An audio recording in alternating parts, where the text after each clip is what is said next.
தமிழ் சொந்தங்களுக்கு வணக்கம். ஒரு சில விஷயங்கள் ஒரு ஜாதகத்தில் அவன் சிறந்த வெற்றியாளர்களாக அவன் பிறக்கும்போதே காட்டுது. அதாவது ஒரு சில யோகங்கள் இருக்கும் இல்லையா, உபஜய ஸ்தானத்தில் ஒரு சுபகிரகம் நிற்பது அப்படின்னு ஒரு முதலாவதாக சொல்லலாம். அதாவது லக்னம் கெட்டு போய் 5ஆம் இடமும் 9ஆம் இடமும் கெட்டு போயிருக்கு அப்படின்னு சொன்னாலே அந்த ஜாதகர் எதுக்குமே உதவ மாட்டார் அல்லது வறுமையிலேயே வாழ்வார் அப்படின்னு சொல்ல முடியாது. அதற்கு அடுத்த ஒரு வெற்றி, அடிஷ்னல், கூடுதல் யோகம்னு சொல்லுவோம். அப்படி தான் அது சப்ஜிடியூட்னு சொல்லுவோம் இல்லையா, அந்த மாதிரி ஒரு துணைநிலை யோகம் அப்படின்னு சொல்லி வச்சுக்கிட்டா இந்த வசுமதி யோகம்னு சொல்லுவாங்க. அப்போ அது என்ன அப்படின்னு சொன்னால், லக்னத்திற்கோ அல்லது ராசிக்கோ எப்படி வேணாலும் வச்சுக்கலாம். லக்னம் அப்படின்னு சொன்னாலே ஸ்ட்ராங்கானது அப்படின்னு வச்சுக்கலாம். ராசி அப்படிங்கிறப்போ கொஞ்சம் ஒரு 90% 80% பலனை தரும். 3, 6, 10, 11 வீடுகள், இந்த வீடுகளில் சுப கிரகங்கள் நின்றால் அது இந்த வசுமதி யோகத்தை கொடுக்கும். எப்படியாவது போராடி ஜெயிச்சிருவார் அவர் வாழ்க்கையில். அதாவது எப்படி சொல்கிறது, ஒரு சின்ன வயசில் ஒரு சின்ன தரை நிலையில் தொடங்கி ஒரு சிறிய வியாபாரம் செஞ்சு பெரிய பிஸ்னஸ் மேன் ஆகுறாங்க அப்படின்னு சொன்னால் அதற்கு நிறைய விஷயத்தில் இந்த மாதிரியான யோகங்கள் அவங்க ஜாதகத்தில் கிடைக்கப்பட்டிருப்பாங்க. அதாவது அவங்களுடைய வாழ்க்கை தொடக்கம் ரொம்ப கடைநிலையிலிருந்து முதல் நிலை உயர்நிலைக்கு கொண்டு போகும். அப்போது இது லக்னத்திலிருந்து 3, 6, 10, 11ஆவது இடத்த ஒரு சுபர் ஒன்றோ அல்லது இரண்டோ ஒரு கிரகம் உச்சமோ அல்லது ஆட்சி பெற்ற நிலையிலோ மற்ற இடத்துல சுபர் இருக்கணும். ராசிக்கு அப்படின்னு சொல்லி பார்க்கும் பொழுது கொஞ்சம் குறையும், பலம் குறையும். அதாவது 80-90% தான் வரும். ஏன்னா ராசிக்குங்கிறப்போ சந்திரன் அங்கேயே நின்றுவார் இல்லையா. அது இல்லாத சுபர் அப்படின்னு சொல்லி பார்க்கும்போது புதன் வரும், அடுத்தது சுக்கிரன் வருவார், அடுத்தது குரு வருவார். இப்போ இந்த 3 கிரகமும் மிச்சம் இருக்கிற 3 வீட்டில் நின்று ஆகணும் அப்படிங்கிறப்போ அதுக்கு கொஞ்சம் சான்ஸ் கம்மி.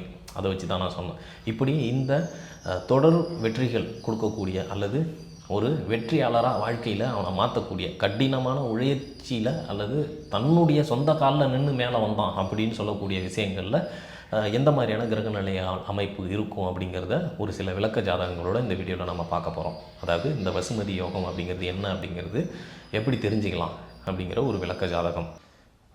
வசுமதி யோகம்னு சொல்லக்கூடியது, அதாவது லக்னத்திற்கோ அல்லது ராசிக்கோ இயற்கை சுபர்னு சொல்லக்கூடிய வளர்பிறை சந்திரன், புதன், சுக்கிரன், குரு, இந்த கிரகங்கள் அமர்வது அது ஒரு வெற்றி தரக்கூடிய ஜாதகர் அப்படின்னு சொல்லலாம்.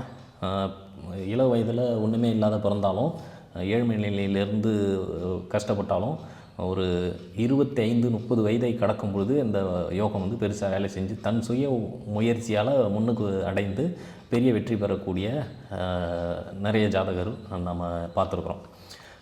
இதுக்கு உதாரணம் நிறையா சொல்லலாம். அதில் சில உதாரணங்களை தான் ஒரு சில ஜாதகங்கள் மூலமாக நம்ம பார்க்க போகிறோம். இப்போது இந்த ஜாதகத்தை உதாரணமாக நம்ம எடுத்துக்கலாம்.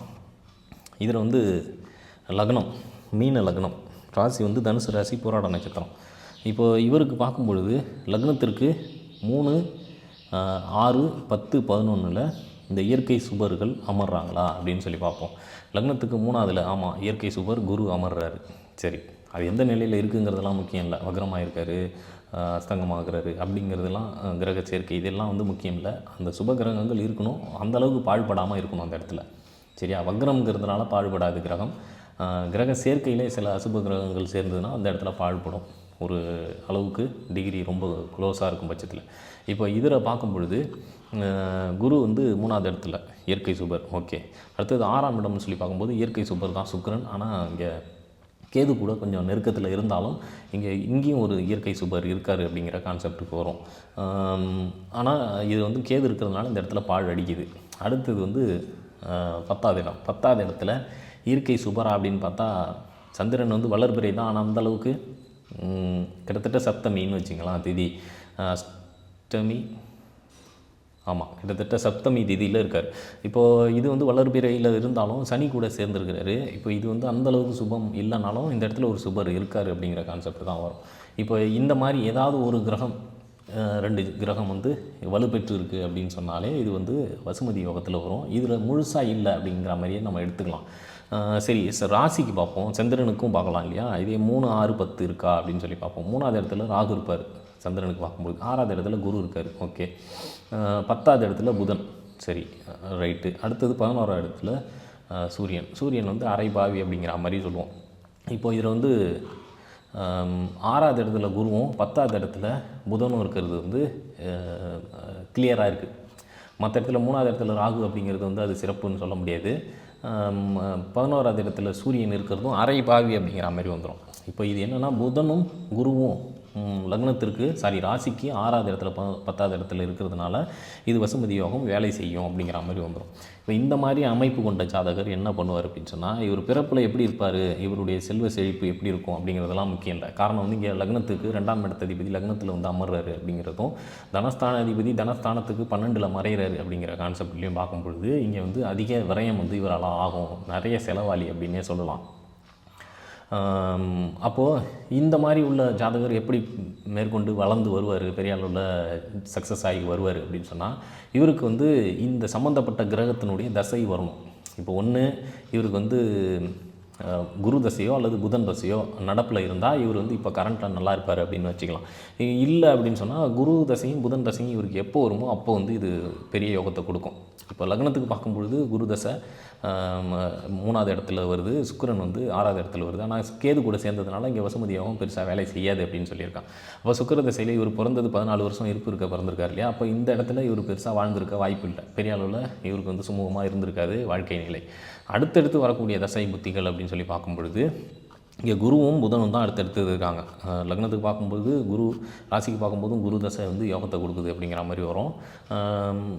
லக்னத்துக்கு பார்க்கும்பொழுது வேறு கிரகத்தினுடைய இது வந்து இந்த 3, 6, 10, 11 இல்லை. ஆனால் ராசிக்கு பார்க்கும்போது குரு அடுத்தது புதன் இருக்கிறார். அப்போ எப்படி பார்த்தாலும் லக்னத்துக்கும் ராசிக்கும் 2த்துக்குமே வந்து குரு வந்து உபஜய ஸ்தானத்தில் நிற்கிறதுனால இது வந்து வசுமதி யோகத்தை அதிகமாக எடுத்து கொடுக்குது அப்படிங்கிற மாதிரியான ஒரு அமைப்பை கொடுக்குது. அப்போது இவர் என்ன மாதிரியான நிலையில் வருவார் அப்படின்னு சொன்னால், குரு வந்து எந்த கிரகம் அப்படின்னு சொன்னால் இவருக்கு வந்து லக்னாதிபதியாகவும் வர்றாரு, 10வது அதிபதியாகவும் வருது. அப்போ லக்னாதிபதி 10ஆம் அதிபதி வலுத்த நிலையில் 3வது இடத்துல போயிட்டு நிற்கிறதுனால எதையுமே துணிஞ்சி செய்யக்கூடிய நிதிநிலை நிர்வாகத்தால் நிதிநிலை சார்ந்த விஷயங்களில் இவர் பெரிய அளவில் வருவார். மெச்சிக்கக்கூடிய அளவில், ஊர் மெச்சக்கூடிய, குடும்பம் மெச்சக்கூடிய, சுற்று வட்டாரங்கள் மெச்சக்கூடிய அளவில் வருவார் அப்படிங்கிற மாதிரி இருக்கும். தன் சுயத்தால் எழுந்து நிற்பார் அப்படிங்கிற மாதிரி இருக்கும். ஆனால் அப்போயும் செலவு குறையாது அப்படிங்கிறது சேர்த்தே சொல்லி ஆகணும். காரணம் 2ஆம் இடத்ததிபதி 2ஆம் இடத்துக்கு 12ல் போயிட்டு மறந்து அதுவும் லக்னமாக வந்து அமர்றதுனால சரியா செலவு செய்யறதுக்கு தயங்காத ஜாதகம் அப்படிங்கிற மாதிரி இருக்குது. வசுமதி யோகம் வேலை செய்யக்கூடிய ஒரு ஜாதகம். இதுபோல் உங்கள் ஜாதகத்திலையும் இந்த வசுமதி யோகம் அமைப்பு இருக்கா, அது எந்த காலகட்டங்கள் வேலை செய்யும் அப்படிங்கிறத வந்து நீங்களே பரிசோதித்து தெரிஞ்சு கொள்ளலாம்.